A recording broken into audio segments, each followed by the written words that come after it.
So, what is patriarchal socialization and why do we care? So, patriarchal socialization is a system of training, deliberate, repetitive, and enforced training that teaches people to accept gender hierarchy as natural and inevitable. And like all training systems, it produces predictable outcomes. It produces women who doubt themselves, men who overestimate themselves, and institutions that reward the latter while exploiting the former. We talk about patriarchy as if it's an ideology.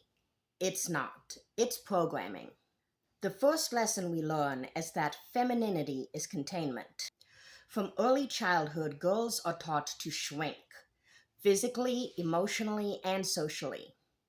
Be careful, be polite, be pretty, be helpful, be accommodating, be quiet, be feminine. Those aren't personality traits or gender traits, they're behavioral constraints. And girls learn that their safety depends on compliance. Their likability depends on self erasure. Their value depends on how well they anticipate the needs of others. And by adulthood, this conditioning is so normalized that many women describe their own boundaries as selfish. They see their own anger as irrational and their own ambition as being too much.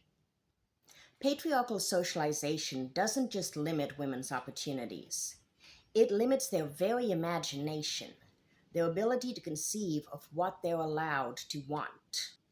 The second lesson is that masculinity is entitlement. Boys are taught the inverse of girls. Take up space, speak first, be assertive, don't apologize, don't feel too much, don't need anyone, be a man. This is not confidence, it's entitlement dressed up as competence. It's also emotionally and psychologically damaging. When boys are rewarded for dominance and shielded from accountability, they grow into men who mistake discomfort for oppression and criticism for an attack. These are the men that learn to externalize blame, to expect emotional labor from women, and to view care as optional rather than reciprocal. Patriarchal socialization harms men, but it also advantages them. And they're conditioned not to see either one. That's why it persists. The third lesson we learn is that institutions will back the script. Patriarchy is not just maintained by individual attitudes. It is maintained by institutions that reward patriarchal behavior, such as schools that praise girls for compliance and boys for leadership, workplaces that promote male aggression as vision and penalize women's assertiveness as being abrasive.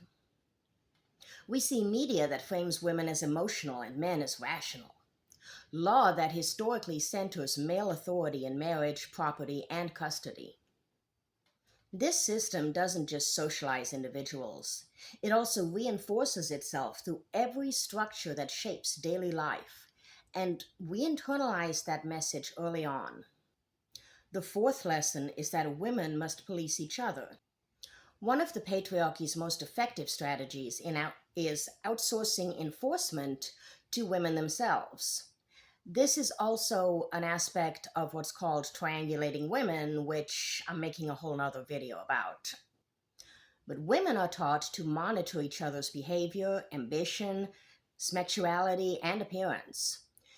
They're taught to compete for male approval, to distrust other women's success, to see power and resources as scarce and other women as threats and competition. This is not just interpersonal drama as it's often cast. It is structural design. Scarcity is the engine of patriarchal triangulation, and it keeps women too busy policing each other to challenge the system that created the scarcity in the first place. And the fifth lesson is that if all of this feels natural, that's the system working as intended. The brilliance, in a way, of patriarchal socialization is that it hides itself. It feels like common sense. It feels like, oh, human nature. It feels like just how things are. It feels like, well, there's just nothing to be done. But what feels natural is often just what has been practiced the longest, what has been programmed into us since we were little. The patriarchy survives because it is familiar, ingrained, and it feels inevitable, not because it's actually strong. That's why we need to break the programming. But undoing patriarchal socialization requires more than individual empowerment.